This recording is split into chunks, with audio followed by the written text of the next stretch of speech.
Good evening, friends. Today we will be discussing another fabulous question, that is longest subsequence with limited sum.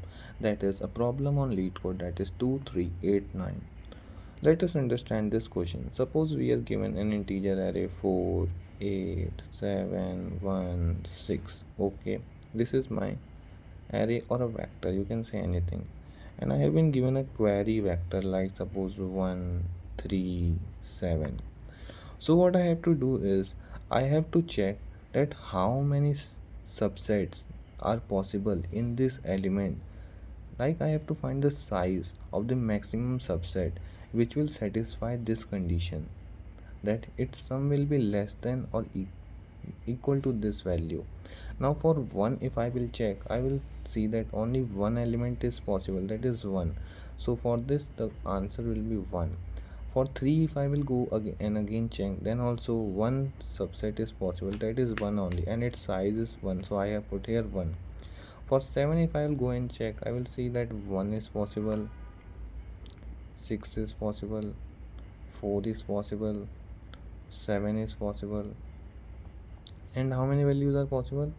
1 and 4 is possible, and uh, 1 and 6 is possible. So the maximum size I can see here, it is 2.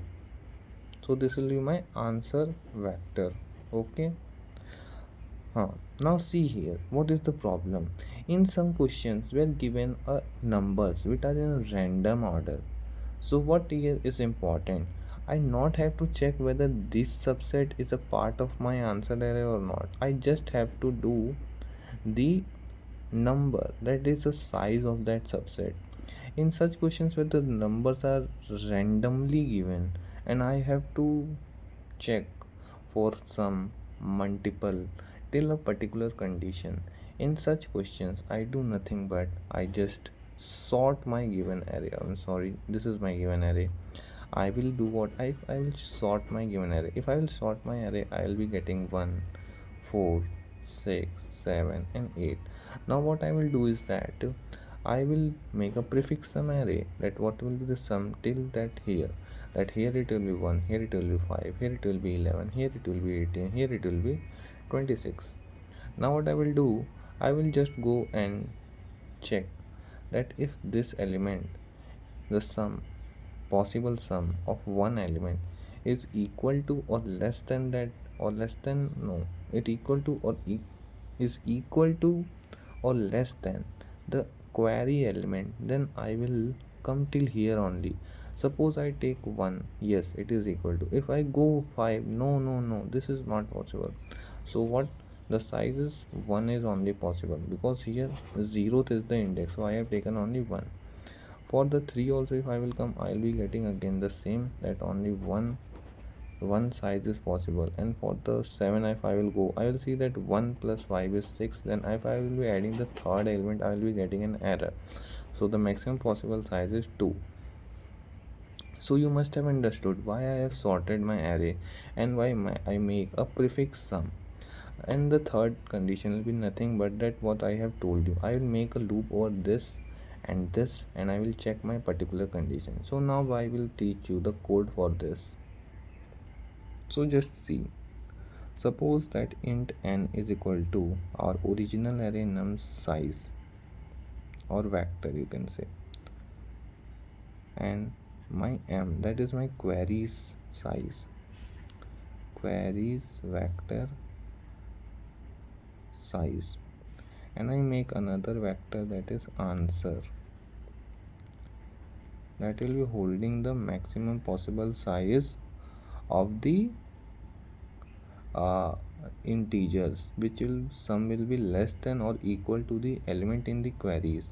And the answer for the vector size answer will be what, same as that of the queries, because I have, if queries has 3 elements, I have to check for the 3 possible sums, 3 possible number of elements. So what I will do, I will first sort my original array. For sorting, I will use the pre-built function, that will sort nums dot begin comma nums dot end. Okay, yes. Now what? Now nothing but I will make a prefix sum, and all this concept I have teach you in my previous videos. Make the prefix sum. For prefix sum, what we'll do? Nothing but I will just loop through my array.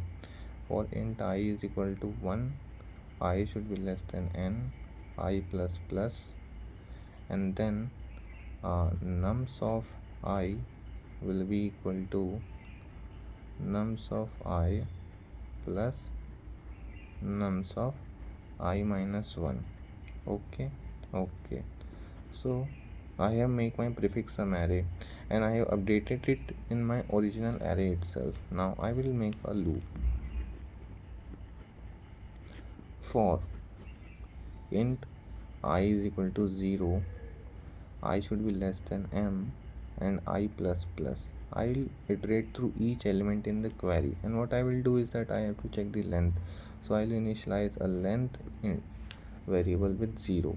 I will make another loop, and I will go through all the elements present in my prefix sum array, and I will find the maximum value of elements till which I am satisfied with my condition. Int j is equal to 0, j should be less than n, j plus plus, and what I will check, if nums of j comes greater than the queries of I, then I will do nothing but break my loop. And suppose if I am getting 0, suppose my 0th index is only what, if my suppose my 0th index is only the possible, that means what, no possible subset, like here no possible subset, that 1 is seen. Suppose I have an element value 0 also in my queries array, so nothing is possible. So an empty subset, this is my possible sequence. So what will be my answer? First of all, if this condition is not fulfilled, I will increase my count, and I will put the answer of I is equal to length, and then after doing all this, I will just return my answer vector. Okay, so just see the code. This is the possible code for this solution, and I hope you must have understood this. Thank you.